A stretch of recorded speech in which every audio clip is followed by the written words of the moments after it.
Kanika Dhillon must be the most polarizing writers in Hindi cinema because she has the knack of presenting interesting ideas that over the course of their storytelling lose steam. Being the writer of films like Man Marziyan, Judgmental Hai Kya, Guilty, Haseen Dilruba, Raksha Bandhan and Donkey, other than Kedarnath, which is her best work in my opinion, I think Kanika has a reputation of having a filmography that is mostly a mixed bag, or that can be best described as mid. Stories that are never knockouts and spoken about for years to come, but that always leave you with the feeling that they could have had the potential of being a home run, but did not really get there. With Do Patti, Kanika Dhillon is not only credited for the story and screenplay, but she has co-produced the film with Kriti Sanon. The film that just released today is a romantic thriller that focuses on the life of Soumya and Shelly, twin sisters in the town of Devipur played by Kriti Sanon. With the recruitment of a new officer in town, Vidya played by Kajol,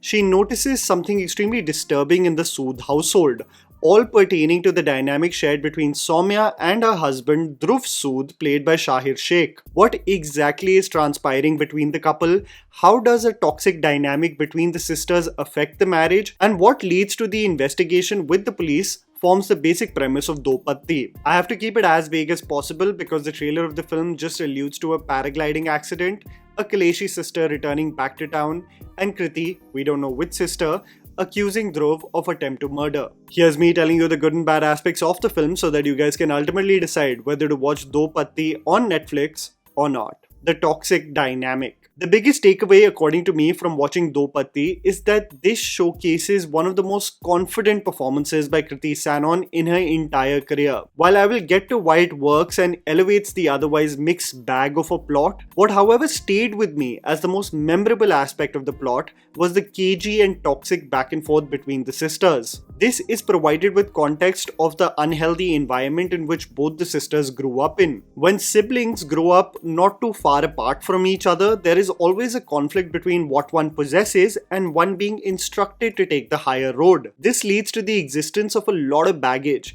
and a feeling of spite and vindictiveness, even in petty matters in life. Kriti plays the polar opposite sisters with great flair, making the tussle between them the most interesting part of the film. When the film is a pulpy thriller primarily focusing on the destructive dynamic and how it impacts the marriage is where the film shines.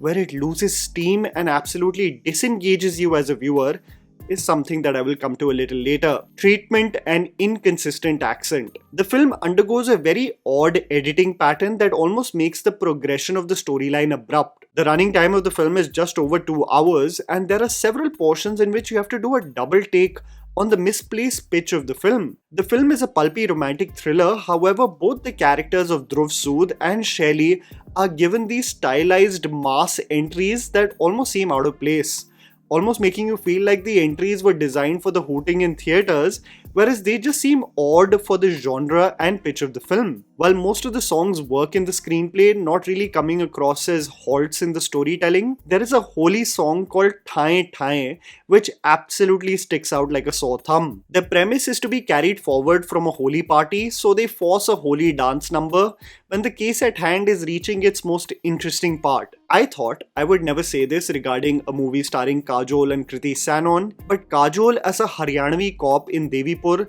is just not convincing. It probably has to do with the way the character is written or just the inconsistent accent that she sports. We are given this information dump about her parents, her politics, her coping mechanism with her journal, her resistance to relationships, all in quick succession. But I think the most jarring quality was the accent that just comes in and out conveniently. She will say something like, "Hum kosas kar rahe hain," but then will go on to say rishte with ease. Affair would be pronounced as affair, but would be followed by afsar being said like makhan. The accent just creeps in whenever she pleases, and this is in sharp contrast to Jaideep Ahlawat as Hathiram Chaudhary in Patal Lok, and the pucker he had on that accent and its detailing. Kriti Sanon and Shaheer Sheikh. This is without a doubt one of the most impressive performances by Kriti Sanon in her entire career. And if I were to really pitch Do Patti to anyone, it would be primarily for her performance as the two contrasting sisters. Kriti showcases a naivety, innocence and slightly deranged nature of Soumya with as much flair as the wicked and mischievous Shelley. The innocence Kriti channelizes when given the attention by Dhruv, head over heels instantly, is brilliant, and the fear that sets in as soon as she acknowledges Shelley's intention in causing rifts within this dynamic is an actor who just knew the assignment when taking on this project. I really became a fan of Kriti as Shelley though. This is the first time I've seen Kriti go full unhinged and causing chaos knowingly, and it was thoroughly entertaining to see the actor thrive in this role. The dynamic becomes less about winning and more about making sure the other person loses. And this pettiness is something most siblings can identify as a universal feeling. In the era where ITV fans are rejoicing on the fact that Barun Sobti is finally getting the deserved attention with series like Kohra and Raj Jawan Hai, another ITV favourite, Shaheer Sheikh, features in this Netflix project and stood out for me as well. Another reason why Hindi film producers should acknowledge the talent that has been consistently working on TV and realize they can assimilate in any medium if given the opportunity. If given the opportunity. I can't really dwell a lot on his character because it essentially gives clues to the plot, but Dhruv is no stranger to trouble, is far from the ideal husband, and this causes various rifts within the marriage that can be quite disturbing for a lot of viewers. So I just want to prepare all of you also, if you are going to watch the film, be ready for some graphic sequences that can really trigger you.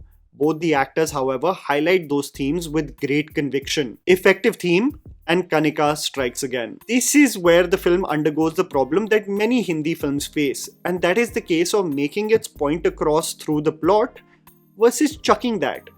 Let's make it even more verbose and spoon feed the audience by transforming the film into a PSA, directed as a lesson to the audience. Imagine me to be the maker and this is my psyche when making this film. The plot itself was getting the point across, but I consider your IQ to be low. So I will tell you what the film's message is. When the movie is entirely focused on the dynamic of the marriage, the toxicity between the sisters, and the police case at hand, it's still a very interesting pulpy romantic thriller with a message. However, where the film absolutely loses steam is when it transforms into a court proceeding and the film hilariously uses the twin trope to become a thriller with supposed twists. Trust me when I say this, there is literally no point in the film that will make your jaw drop or absolutely shock you. The premise and the circumstances of the marriage itself was that, and this unnecessary need to use the twin trope for complicating the case was just not required. This is where I feel either Netflix came in because they need to have a social message, or Kanika Dhillon's curse of the second half kicks in, where you see the potential of her stories getting squandered. This is exactly what we experienced with Phir Aayi Haseen Dilruba, a film that showed you the potential of deranged and obsessive love when exploring the character of Sunny Kaushal, but absolutely losing steam in the second half while becoming an unintentionally funny thriller where the couple gets away from being caught by the police with ease. Though Patti stands out primarily because of the convincing performances of Kriti and Shaheer, Kriti especially being a clear standout. The film was extremely interesting when focusing on the relationship and how two contrasting personalities react to the same. However, as the film progresses to become a courtroom drama and force an inorganic social message, it loses steam of what made it interesting in the first place, making a story that had the potential to be an interesting, pulpy, romantic thriller become like what most Kanika Dhillon stories turn out to be, a mixed bag and extremely mid. And that was a video, guys. Write down in the comments below what you thought about Do Patti. Please don't forget to follow me on Instagram, the handle is right in front of you. Follow me at JammyPants4. Also, please support us by smashing the like button and subscribing to our channel for weekly content ahead. Thank you for watching.